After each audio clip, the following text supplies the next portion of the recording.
All right, thank you so much for listening to today's Wrestling Retold and Relived with Richie Mars. A little bit of an impromptu episode this week after what occurred yesterday at Wrestlemania. This week was supposed to be a deconstruction of the career of Christian Cage with collaborator DFD, Don't Follow David. You might know him from a couple episodes ago, but I feel like this subject needed to be tackled first and strike while the iron's hot. It's Cody Rhodes being defeated in the main event of WrestleMania 39. We're going to get into that right now. But remember, you could always listen to us on Spotify, Apple Podcasts, and Google Podcasts. So take care as we transition over to me. Welcome back to Wrestling Retold and Relived with Richie Mars. I, of course, am your gracious host, Richie Mars. So what do you guys want to talk about? Oof, that still stings. As many of you know, WrestleMania 39 was over the weekend with two fantastic nights of WrestleMania. One of the best WrestleManias, in my opinion, in quite some time. And it was going to culminate with Cody Rhodes winning the World Championship from Roman Reigns in the main event. He was going to finish the story, but he didn't. That didn't happen. Roman Reigns is still your WWE Undisputed Universal Champion, and I have some feelings on it. After the initial shock and awe kind of left my body, I felt very similar to when Brock Lesnar defeated The Undertaker at WrestleMania 30. I felt similar when Thanos snapped half the Avengers out of existence. It was one of those painful, demoralizing moments. And in some cases, I felt some anger, I felt some upset emotions. But at the same time, I'm feeling intrigued of where this story can go. Now, the story being told on television is the bloodline fracturing at the seams. Kevin Owens and Sami Zayn took the titles from the Usos, the longest reigning tag team champions of the world. And everything was set up for those dominoes to fall. But that last domino is still standing. Roman Reigns is still on his reign of dominance, probably will pass 1,000 days. If WWE is still trying to cultivate that top good guy babyface role, and Cody Rhodes has filled that top role very seamlessly since he's come back. His merch sales has gone up, one of the highest in the company. Attendance has shot up when he's announced for cities. I don't think anybody expected the crowd to take to Cody as they have. It looked like an easy layup to give Cody that top spot, to cement him as a top guy, a John Cena level player in WWE. The match with Roman was incredible. It is the definition of a WrestleMania match. It was incredible until the overbooking of the finish. They threw everything but the kitchen sink at Cody Rhodes. Solo Sikoa got ejected to the back. The Usos hit the 1D. Cody kicked out of the spear. Cody was going for his trifecta of Crossroads, but Solo Sikoa comes back out thanks to a Paul Heyman distraction, hits the spike on Cody, leading to Roman's to hit the spear and retaining. And that finish left the crowd one of two emotions.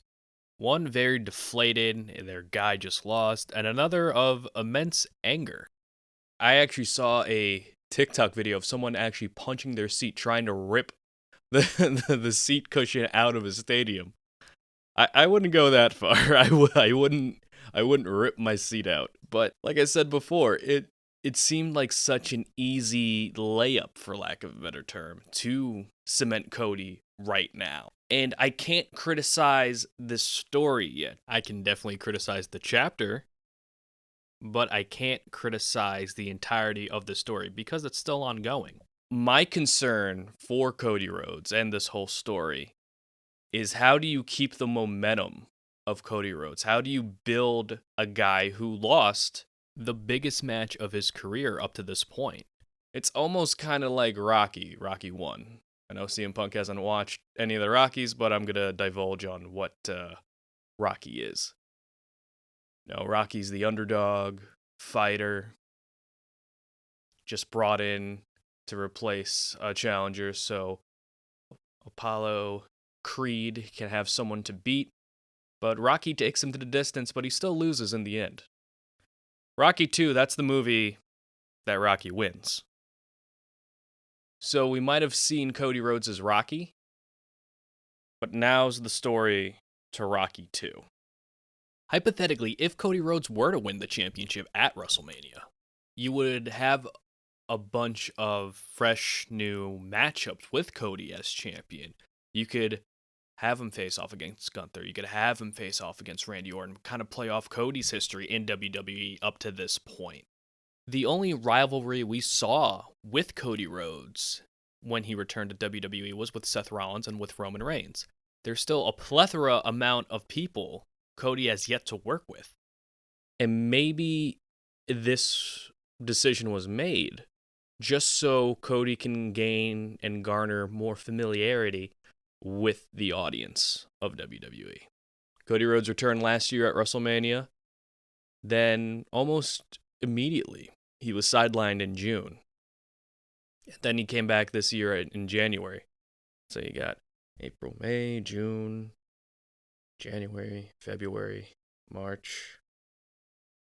So you got a little over 6 months, 7 months of Cody Rhodes in WWE. If Cody Rhodes were to win, you're going to have a decent chunk of people saying it was too soon. You're going to have a decent chunk of people saying that, oh, Cody Rhodes is just going to waltz in and then get the top spot of WWE. And that would have created a John Cena, Roman Reigns like reaction eventually. Not to say that still can't happen, but it would have happened sooner rather than later. Now's the time to see where this story goes. WWE is often criticized for their lack of unpredictability, and it looked like this story was going to be straightforward. Cody Rhodes, the conquering hero, returns from a possible career-ending injury, going through these training montages. He's going to finish the story of the championship his family never held, the WWE Championship. Pegged as the guy who will finally topple Roman Reigns, and then he doesn't. I'm going to come back to Cody in a bit, but let's shift over to Roman Reigns and his title reign. Now, a lot of people are kind of sick of Roman Reigns at this point. When you're champion for 3 years, it tends to wane on the audience and they get a little restless.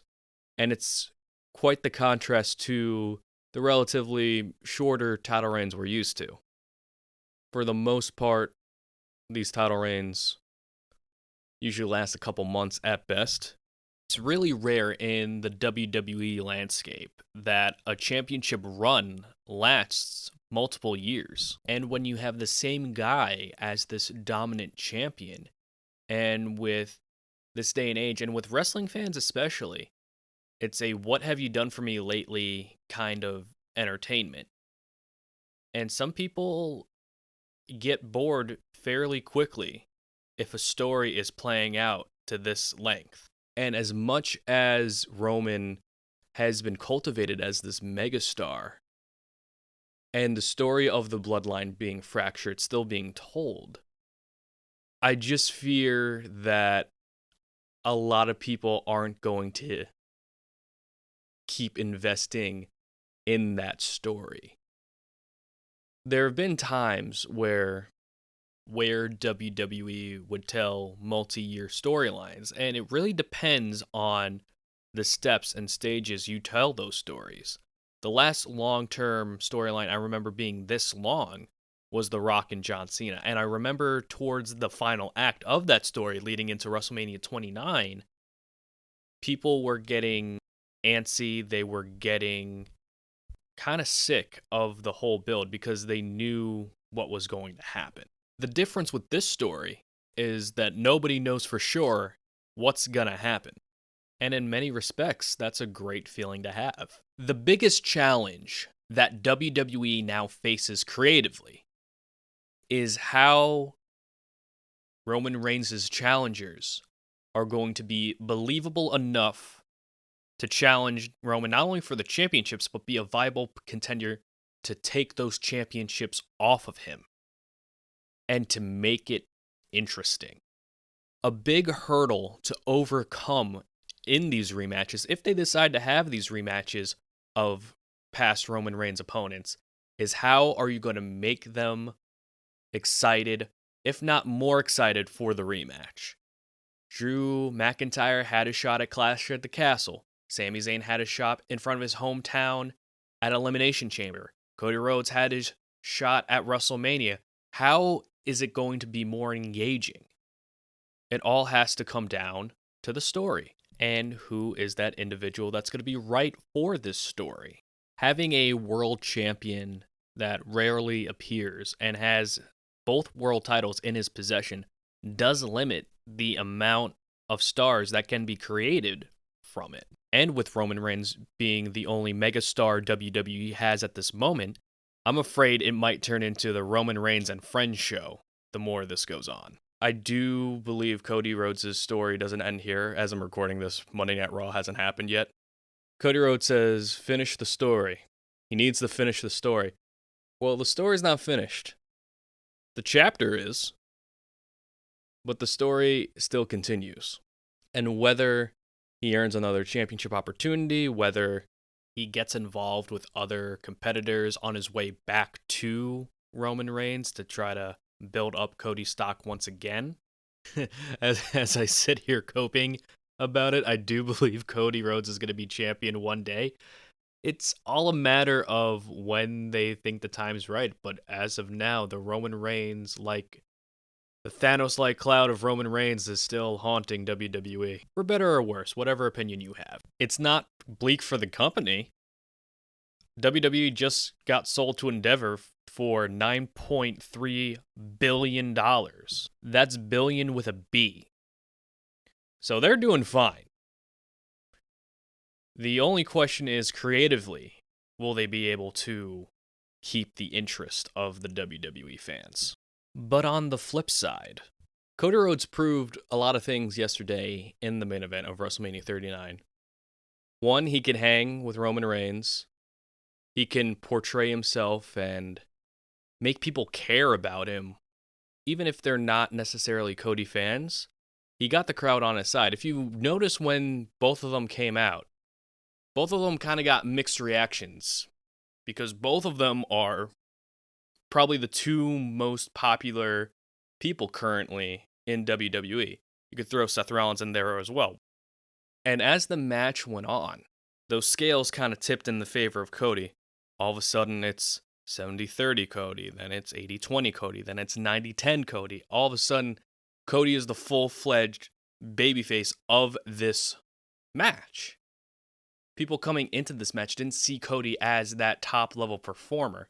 People who just watched WWE last saw him as Stardust and scratching their head saying, oh wow, Stardust is main eventing night 2 of WrestleMania?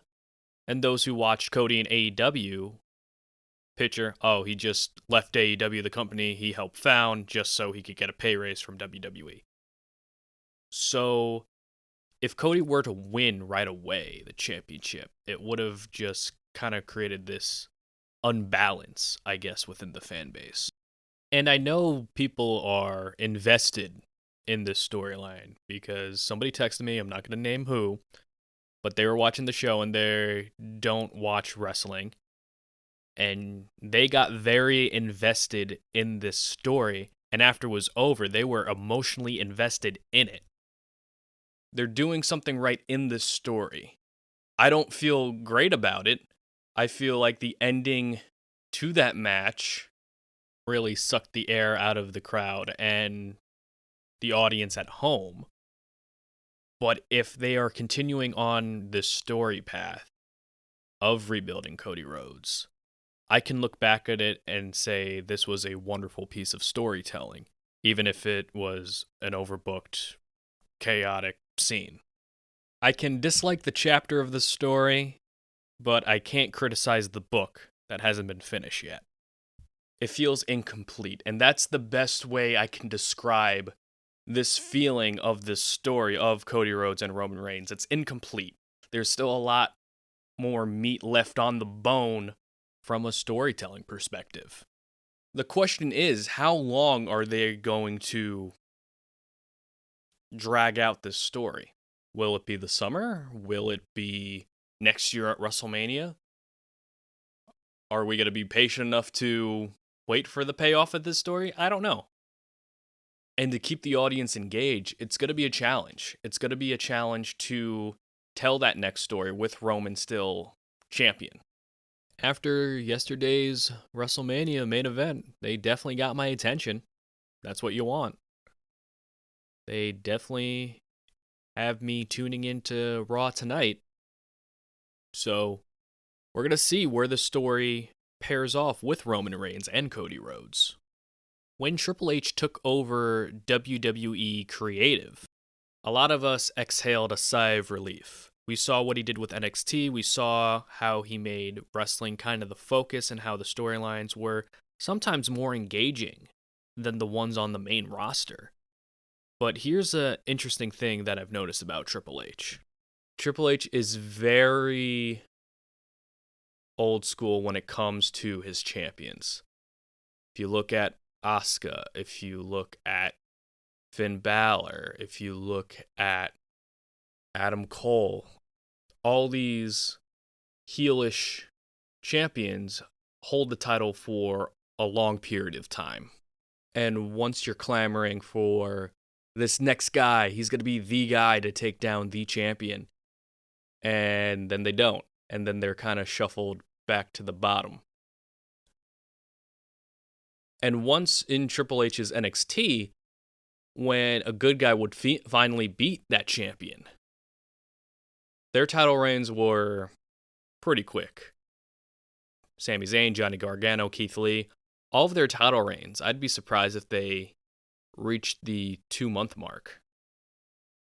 So I'm not surprised that Triple H is keeping on this Roman championship run. Roman's going to hit 1,000 days as champion. It's almost a foregone conclusion at this point. But the hesitation that fans have with this story playing out as it is, I don't blame them for being hesitant.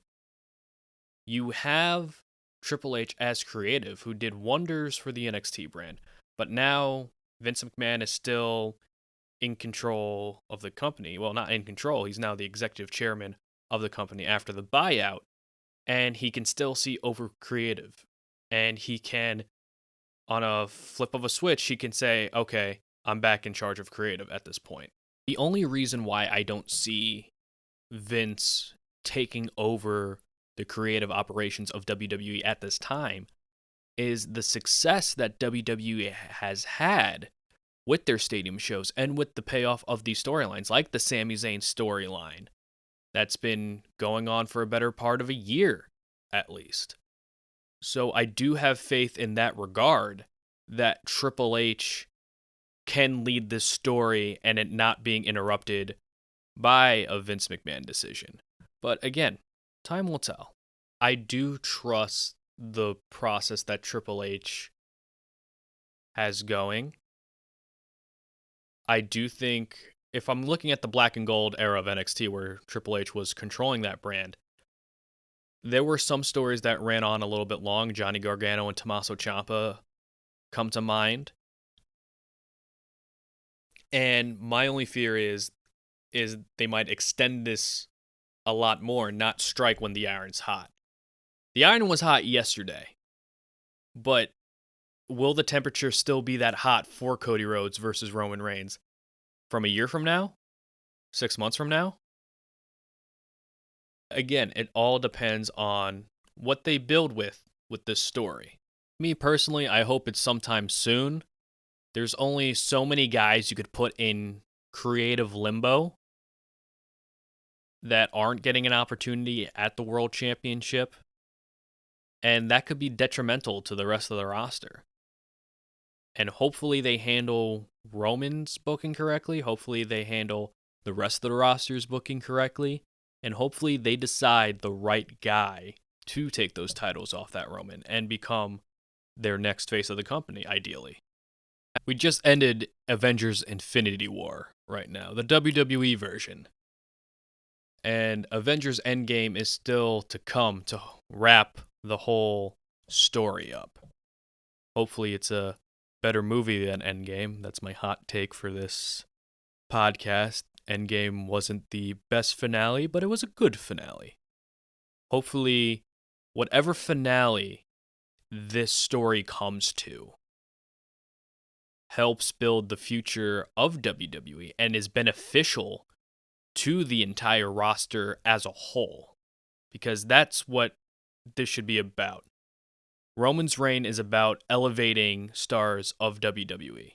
He did that with Sami Zayn, and now potentially he's done that with Cody Rhodes. So how many more stars can be elevated from Roman and have the booking and the creative behind them? Time will tell.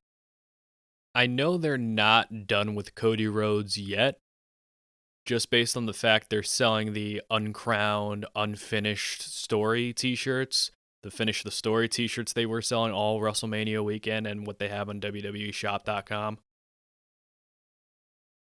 And you don't make that without following through on that story idea.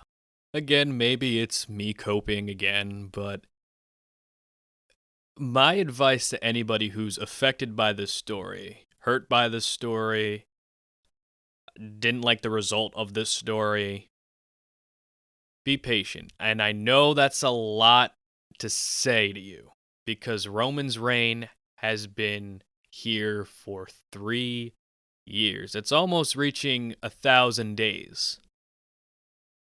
And I can understand the exhaustion you might have of the bloodline, of the iron grip the bloodline has had over WWE television over the past 3 years. But I can guarantee you there are stories in WWE right now that can hold your interest over just a little bit. It can help a little bit until the day finally comes that Roman Reigns is dethroned as champion. I'm excited to see what Rhea Ripley does with the SmackDown Women's Championship. I'm excited to see what Sami Zayn and Kevin Owens do with the Tag Team Championship. I do think some of current WWE's title reigns have gone a little bit long. Gunther, Bianca Belair, they're still putting out quality matches. And I can't really complain on that front. I would like Bianca Belair's stories to be a little bit stronger. I do think she needs to show someone who could be her kryptonite, if you will, and have her evolve more as a character. I would like to see that. I would like to see her put more in situations where she can develop. I like Gunther as this final boss-like monster. Maybe he can face Roman Reigns. I don't know. There are so many different directions I can see WWE going at this point. And I'm just enjoying the ride and the process that so many people are getting opportunities in this era of WWE. I would like to see more people on my television screen get more prominent roles. Dolph Ziggler comes to mind. But again, everything is a process. And sometimes you trust the process. If you don't, I don't fault you on it because WWE has expanded their fans with some massive trust issues over some decisions. But you know what? I'm still entertained by it. I'll still be watching. And that's all I could really say. I will say, there becomes a problem when you built these challengers to Roman Reigns. For a long time, it's like they're waiting their turn. Like Drew McIntyre for the longest time was kind of twiddling his thumbs until Clash of the Castle came. And I don't want to see that for anybody else who's going to get a rematch against Roman or who's facing Roman for the first time. We still have Bobby Lashley, we still have AJ Styles, but the well is getting dried up for fresh new opponents for Roman Reigns.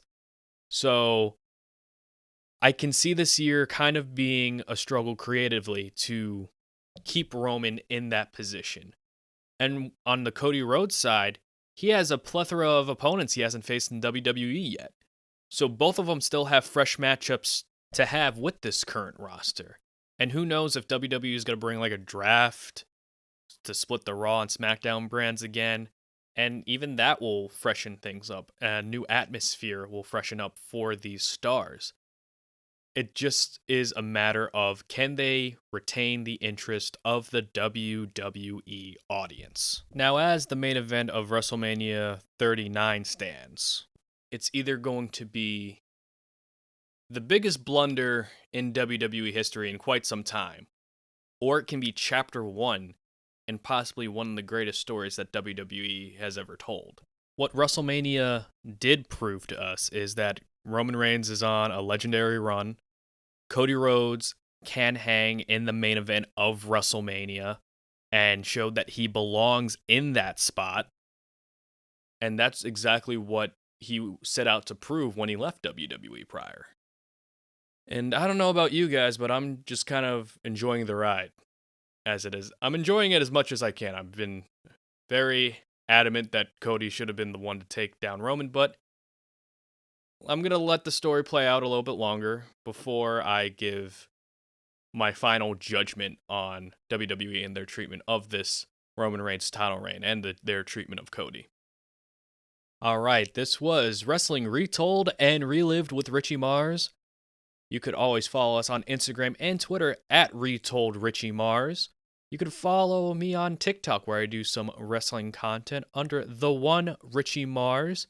Thank you all so much for tuning in.